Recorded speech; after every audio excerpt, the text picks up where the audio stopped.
اسی یو حدیث پورې ته ویم دې ته غوږ کېږده. حدیث کې راځي صحیح مسلم کې حدیث دی، رسول الله صلی الله علیه وسلم وایي د مرګ ارمان مه کوئ، د مرګ ارمان مه کوئ. ولې؟ وایي که تاسو کې یو سړی مړ شو انقطع عمله، عمل یې څه شو؟ بند شو. وإنه لا يزيد المؤمن عمره إلا خيرا، او د مؤمن چې عمر ډیریږي نو په ژوند کې خیر ډیریږي. خیال هم دی که نه؟ نو دا چې په اسلام کې ډیر عمر تیر کړی دی، خیر پکې څه دی؟ ډیر دی، نو برکت پکې پروت دی که نه. حدیث کې راځي رسول الله صلی الله علیه وسلم امام حاکم راوړی دی خیارکم اطولکم اعمارا، په تاسو کې غوره او عزتمن هغه دي چې عمرونه یې اوږده دي،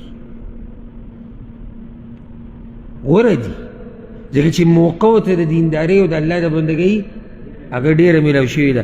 یو حدیث کې راځي امام طبراني راوړی دی ته غوږ کولاو کوي الخیر مع اکابرکم، یو روایت کې داسې دي البرکة مع اکابرکم، برکت ګورې ستاسو په مشرانو کې پروت دی.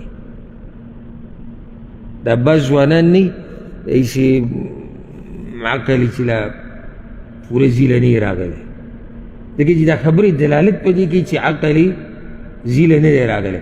دی به څه لیکل ورکړي په نیټ باندې یا په یو مجلس کې لیکي منګه زه هغه سړی یم چې مشرانو ته ضرورت نه لرو، او برید سوکه پکې داسې لګټا وکړه.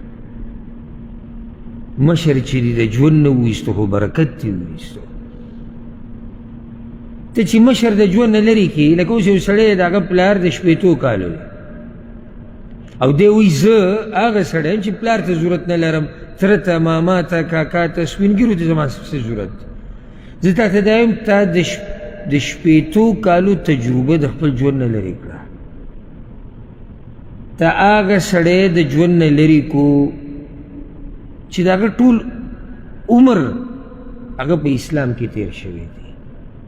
ته د هغه سړي نه ځان لرې کوې چې الله پکې خیر او برکت اچولی، نو برکت ټول په چا کې پروت دی؟ هغه په مشرانو کې پروت دی. مشران مضبوط راونیسئ، د مشرانو نه مشورې والئ، د مشرانو نه سړیتوب زده کوئ. دا درته د زړه نه وایم، د مشرانو نه څه زده کوئ؟ سړیتوب. او دا درته بیا ووایم دا کم مشران چې موږ سره پاتې دي که نه، دا اوس چې کم دي دا هغه اخرني قیمتي مشران دي. دا هغه مشران دي چې دوی فیسبوک نه پیژني، ګورئ دا هغه مشران دي دوی ټیک ټاک یې نه پیژني، دا ټویټر، انسټاګرام، کیمرې ویمرو والا نه دي. دا هغه اخرنۍ پیړۍ ده چې د دې قصو نه دي خبر. را روان چې کوم سپینګیري دي زه دا نه یم چې هغوی به قدرمن نه وي، یی به قدرمن به وي، خو دوی کې یو خاصیت دا دی چې دوی د دې فتنې نه دي خبر. بالکل د دوی نه تپوس وکئ چې د دوی ژوند څنګه و، د دوی ځواني څنګه وه، دوی څه کړي دي څه نه دي کړي. بل دا چې تاریخ د مشرانو نه زده کول پکار دي. زه دې نقطې لم لږ زور ورکوم اکثر خپلو درسونو او بیانونو کې، خپل تاریخ هم معلومول، تاریخ یاد ساتئ، پښتانه څوک دي، زمونږ مشران څه وو، زمونږ مشرانو څه کړي دي، زمونږ د مشرانو څه تاریخ او څه کارنامې وي، دا معلوموئ. د دې هم تپوس کوئ چې سبا له خو چې د خپل بچي او نوسي د قیسه وکړي که نه، نو که سبا له ته نوسي وایي چې باباجي پښتانه څوک دي، نو ته به بیا کله په کول د تندي له راولي او کله به یې شاته ککرۍ له بوځي چې بچي زه ځان له بس هسې بس په نوم زم پوښتنې به نور قیسه ماته هم نه ده معلوم. نو مشرانو نه برکت والئ، مشرانو نه زده کړه وکئ، مشرانو نه خیرونه را جمع کړي. او دا یاد ساتئ کما تدینو تودان. کما تدینو تودان څه مطلب دی؟ څه چې کري هغه به ریبې. دا خبره یاده که او بیا یې یاده که. الله قرآن کې وایي هل جزاء الاحسان الا الاحسان، د ښه کار بدله ښه بدله ده، د ښه کار بدله ښه بدله ده. ثم كان عاقبة الذين اساءوا السوء، بد کاری چې کړی انجام یې بدو. دا دوه ایتونه مې ته دې دپاره ووایي چې ته څنګه کې که نه د سپین ږیرو سره دا مرحله په تام را روانه ده، تا سره به دقه شان کېږي. یو روایت کې داسې راځي اگر که سند یې داسې مزدار نه دی او امام ترمذي راوړی دی، وی ما اکرم شاب شیخا لسنه، کله چې یو ځوان د سپینګیري عزت کړی دی د هغه د عمر د لاسه. دلته که سند لږ کمزوره دی، خو دا خبره د نورو احادیثو او قرآن د اصولو قوانینو نه واضحه ده. کله چې یو ځوان قدر کړی دی د سپینګیري د څه د لاسه، عمر د لاسه، الا قید الله له من یکرمه عند سنه، کله چې دا ځوان د دغه بوډا دی عمر ته ورسېدو، رب العالمین به د خلکو په زړونو کې هم د سره دقې شان محبت پیدا کړي. ما ورته غواړو که نه غواړو، که نه بوډاوالی به نه راځي، راځي او په بعضو باندې راغلی دی. نو اوس چې په ځوانۍ کې دې څه کړي دي هغې ته انتظار کوه، هغه شان به در سره کېږي. نو د مشرانو قدر او احترام، بیا قدر او احترام کې ډېرې خبرې راځي، لکه یوه زه یو څو ذکر کوم بس مختصر. د هغوی نه په خبرو کې مه مخکې کېږه. او زه ډېر د ادب سره وایم د بعضو سپینګیرو ته چې خفه نه شي مانه، د بعضو سپینګیرو خپل عزت او خپل مقام په خپله خراب کړی دی. لکه اوس ته یې سپینګیری مشري او د هلکانو سره پهلواني کې او پرزول کې، ستا به عزت پاتې شي؟ یا هلکان ناست دي والعیاذ بالله فلم ګوري، سندره ګوري، دا پکې سپین ږیری هم ناست دی، د عزت پاتې شو. یا سپین ږیری د هلکانو سره ناست دی او دا ګډې وډې کنځلې او دا پلیت ګپ لګوي او د خندا شین دی، دا هلکان د ده عزت کوي؟ سپین ږیری د هلکانو په مخ کې په کټ کې پروت دی، نه مونځ او دش دي، نه د الله نه یره شتي، نه جومات شتي، نه الله یادول شتي. د دې کشرانو به دنه سترګه وسوځي؟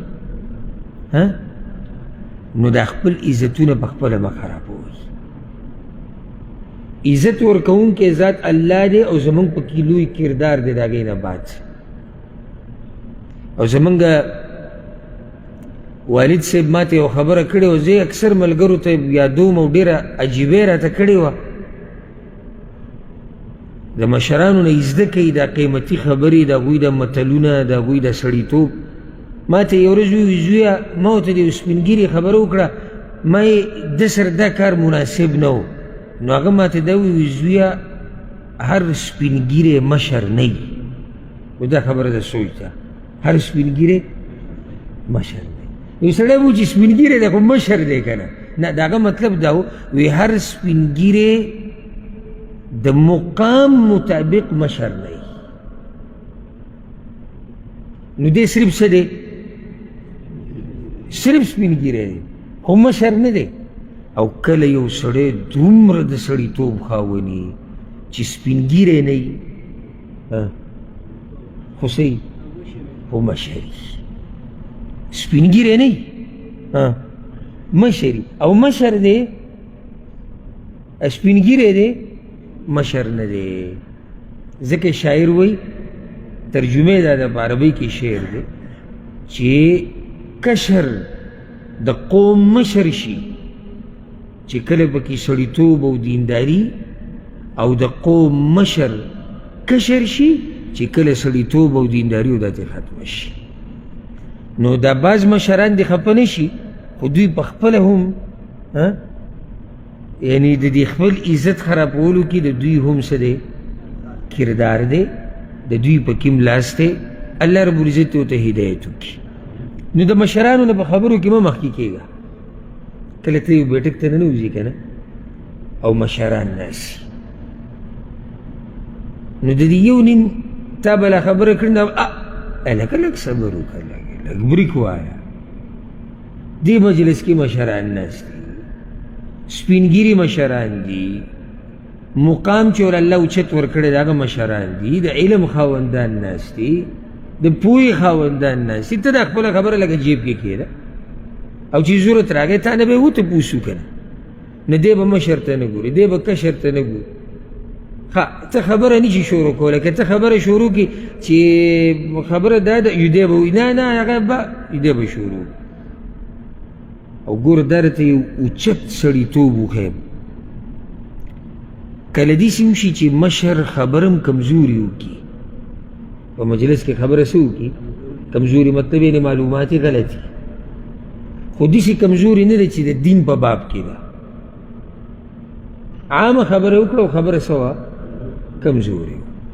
مثال پرې درکړم، لکه اوس یو مشر دا ووایي د موبایل په باره کې چېرې دا موبایل داسې دی دا داسې دی، او د سره دې باره کې دومره دغه نشته، سړیتوب دا دی ته به مجلس کې درته نه وایي چې نه نه نه نه دا ته څه وې، دا خو داسې نه دا خو داسې دي. عقل یې زده که، ادب یې زده که، کله تا ته پته یي چې د دا خبره کمزوري ده خو څه شه غلی به شي که غلی به نه شي غلی شه.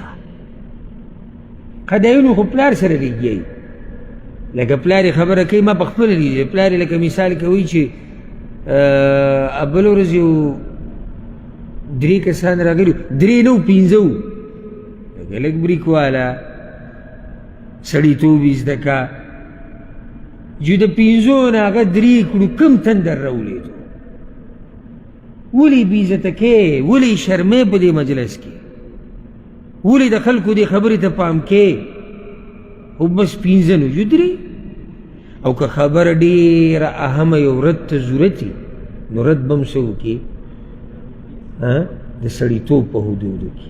ته به داسې ووایې چې ستاسو دا خبره صحیح ده، خو زه به هسې یو خبره وکړم کیدی شي ستاسو د ذهن نه وتي، داسې په ادب سره کیدی شي ستاسو د ذهن نه وتي، یا ستاسو ورته کیدی شي پام نه وي، خو خبره داسې ده په دې طریقې سره. هغه حدیث تاسو ته یاد دی که نه، عبدالله بن عمر رضی الله عنهما وایي رسول صلی الله علیه وسلم یو پیر تپوس وکړو چې په دې ونو کې کومه ونه ده چې د هغې مثال د مؤمن دی، یا د مؤمن مثال د دغه ونې دی، یاد دی ته که نه دی؟ هغه وی چا سوي چا سوي او زما په زړه کې بلکل راله چې دا د کجورې ونه ده، فکرهت ان اتکلم، خو زما نه وه خوښه چې زه جواب ورکړم. بیا رسول الله وسلم جواب ورکړو، وایي هغه دغه د کجورې دا ونه ده. ښه نو دلې تپوس دی چې تا ولې جواب نه ورکوو؟ وی وثم ابو بکر و عمر، ځکه چې مجلس کې ابو بکر او عمر ناسو رضی الله عنه، ابو بکر او عمر ناسو، نو ځکه ما خبره ونه کړه، نو خبرې ته لږ صبر کوه. دغه شان ګوره کله چې رسول الله وسلم ته پته ولګېده، هغه یو سړی پسې خواله راغی، وایي زمونږ امام مونږ ډېر اوږد کوي. نو رسول الله وسلم غوسه شو که نه، او منبر ته وختو، وایي خلکو په تاسو کې بعض هغه دي چې د خلکو د زړونه د دې دیندارۍ نه توروي، نو تاسو کې چې څوک امامتي ورکوي نو امامتۍ کې د خلکو لحاظ کوئ، فإن فيهم المريض والضعيف وذا الحاجة، ځکه چې شاته بیمار ولاړ دی، سپین ږیری ولاړ دی او حاجتمند ولاړ دی. نو دلته یې د سپین ږیري سجر وکړو، قدر یې وکړو که ویې نه کړو؟ ښه هغه واقعه به هم تاسو ته یادوي، کله چې مکه فتح شوه، کومه واقعه چا ذهن ته څه راځي؟ بارک الله فیک وزادک الله علما، امام احمد راوړی نورو کتابونو کې مشته. ابو بکر صدیق رضی الله عنه راولګي د خپل پلار ابو قحافه د لاس نه نیولې او رسول الله سلام له راوست، او د هغه د ویښته تک سپین شي. رسول صلی الله علیه وسلم ورته لو اقررت الشیخ فی بیته لاتیناه، نو دا مشر به دې په کور کې ایثار کړی او زه به درغلی وی د ده خواله. دا سړیتوب دی چې شریعت یې موږ ته ښایي. مشر به دې په کور کې ساتلی وی، موږ به یې خواله ورغلی.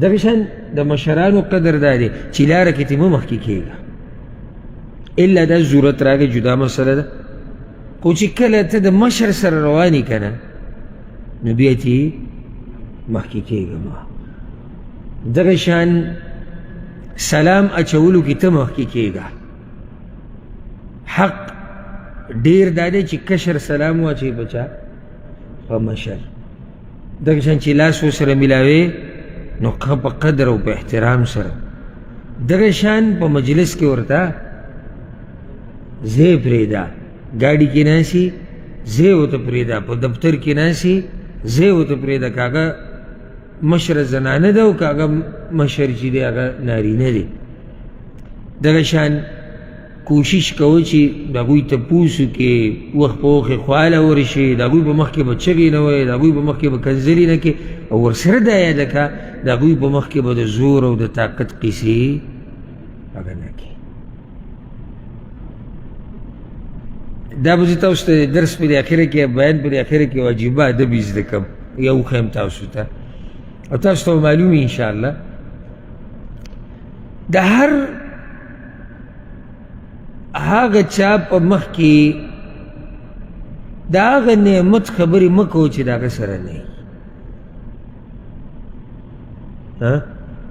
پوه نه شوئ پې سوای د دین او دیندارۍ نه زه د دین او دیندارۍ خبره نه کوم په دین خبره هر ځای کې به کېږي خصوصا هغه خلکو ته به کېږي چې هغه بې دینه دي خو د دین علاوه لکه یو سړی د روغ صحت ورسره نشتي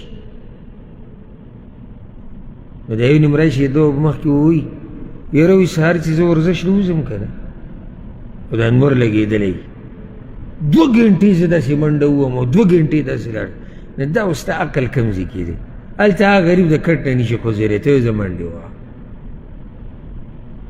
دغه شان غریب مالی حالات کمزوري دي او ته کېناستې یاره پرون ورغلي وو موږ یو هوټل ته ثابت ګډم دقه شان راوړو او یاره یې کې چې کوم خوند وایي چې کومه مزه کول که دغه غریب د کور نه راوتی هلته واړه ورته جاړي وي موږ له سره وړه سره سشتي نه چې ویسي ته ورته کیسې کوي ګډ او ډېر مزېدار او ورید کړی و ورسره تیکې وي هغې سره بیپسي و هغې سره دا و لږ سړی موقع ته ګوري حالاتو ته ګوري یو کس په مخکې د قصه شروع کړه مالي حالات کمزوري بس بچو له مې د اختر جوړې راوړې او یو له مې 15 راوړې او ما وی چې بوټان ورسره مو واله هغه غریب په زړه م ارمان دی چې بچو له سره وړي خو څه نشتي ته له دغه مخکې قصې کې یو سړی دی جیل کې دی او ته تپوس له ورلې یاره بهر چې کومه مزه ده اول ته دا دي او دلته دا دي او دغه ګوره ولې وله زړه خفه کې نو دغه شان د بوډا سره چې کښېني اډوکي دړ کوي هر اډوکې د هغه چغارې کوي